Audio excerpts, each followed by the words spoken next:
அனைவருக்கும் வணக்கம். இந்த வீடியோ பக்கத்தில் நம்ம பார்க்க போகிறது அன்னை மகாலட்சுமிக்கு பிடிச்சமான ராசிகளும் அன்னைக்கு அம்சத்தில் பிறந்த ராசிகளும் யாருங்கிறத பற்றி இந்த வீடியோ பக்கத்தில் நம்ம பார்க்க போகிறோம். மகாலட்சுமி கடல்ல தோன்றியவங்க. மகாலட்சுமி செல்வத்தின் கடவுளாகவும் ஒருவர் மீது லட்சுமியோட அருள் இருந்தா அவங்களோட வாழ்க்கையில என்னைக்குமே பணப்பஞ்சம் இருக்கவே இருக்காது. அவங்க எப்பொழுதுமே பண பற்றாக்குறை இல்லாம செல்வ செழிப்போட வாழுவாங்க. அதனால தான் லக்ஷ்மி அன்னையை மகிழ்விக்க அனைவருமே பலவிதமான முயற்சிகள் எடுக்கிறாங்க. மகாலட்சுமி அன்னைக்கு பல பிரார்த்தனைகள் செய்கிறாங்க. மகாலட்சுமிக்கு சிறப்பான பூஜைகளையும் சிறந்த பரிகாரங்கள் செய்வதோட அவங்களுடைய சோஸ்திரங்களை தினமும் சொல்றாங்க.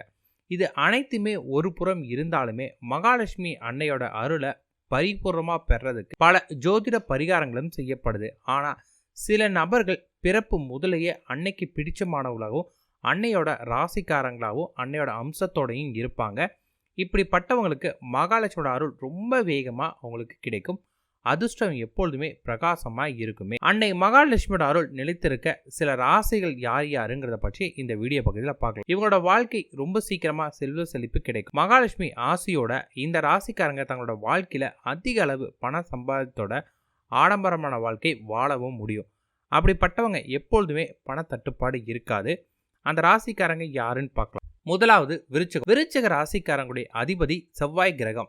இந்த கிரகம் வலிமை மற்றும் தைரியத்துக்கு காரணக்கர்த்தாவா கருதப்படுது. இந்த ராசிக்காரங்க மகாலட்சுமியோட சிறப்பு அருள் உள்ளவங்க. இவங்க வாழ்க்கையில உயரங்களை தொடுவாங்க. இந்த ராசிக்காரங்க மக்கள் தங்களோட அடையாளத்தையே உருவாக்க ஆரம்பிப்பாங்க. விருச்சிக ராசிக்காரங்க மகாலட்சுமியோட அன்னையோட சோஸ்திரம் தொடர்ந்து ஜெபிச்சுட்டு வரும்போது இவங்க செல்வ செழிப்பான வாழ்க்கை இவங்களுக்கு கிடைக்கும். ரொம்ப வேகமாக அன்னையோட பரிபூர்ண அருள் கிடைக்கும். ஏன்னா இவங்களும் ஒரு வகையில மகாலட்சுமியோட அம்சம் தான். அடுத்தது ரிஷபம். ரிஷபராசியோட அதிபதி சுக்கிரன். செல்வம், தானியங்கள், செழுமை ஆகியவற்றோட காரணிக்காரன் தான் சுக்கிர பகவான். இந்த ராசிக்காரங்க லக்ஷ்மி தேவியோட விசேஷ பாக்கியம் பொருந்தியவங்களா இருப்பாங்க. இதுதான் ஐதீகமும் கூட. ரிஷப ராசிக்காரங்க வாழ்க்கையில எல்லா வசதிகளையுமே அனுபவிக்க கூடியவங்க. இவங்க ஆடம்பர வாழ்க்கை வாழக்கூடியவங்களா இருப்பாங்க.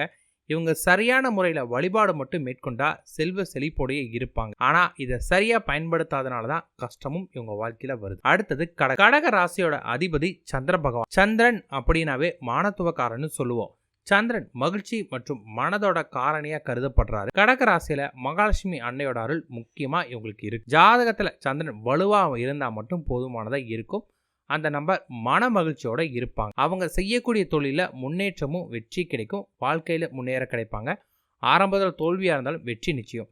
இவங்க சந்திர பகவானையும் வழிபாடு பண்ணணும், மகாலட்சுமி அன்னையும் வழிபாடு பண்ணணும். அடுத்தது சிம்ம ராசிக்காரங்களுடைய அதிபதி சூரிய பகவான். இந்த ராசிக்காரங்களுக்கு அன்னை லட்சுமியோட அருள் நிலைத்திருக்கும். சிம்ம ராசிக்காரங்க தங்களோட வாழ்க்கையில கடினமான பலனை பெறுவாங்க. ஜோதிடத்துல சூரிய கிரகங்கள் ராஜாவா கருதப்படுது. கடின உழைப்போட அடிப்படையில இந்த ராசிக்காரங்க ஒவ்வொரு துறையிலுமே தங்களுக்கென தனித்துவம் பெற்று உருவாங்க. இப்ப நான் சொன்ன இந்த ராசிக்காரங்க மகாலட்சுமி அன்னையோட ஸ்துதி நான் இந்த வீடியோலயே உங்களுக்கு கொடுத்துருக்கேன். தினமும் ஒரே ஒரு தடவை காலையில் மனமுருகி பிரார்த்தனை பண்ணிட்டு இருந்தாவே போதுமானதாக இருக்கும்.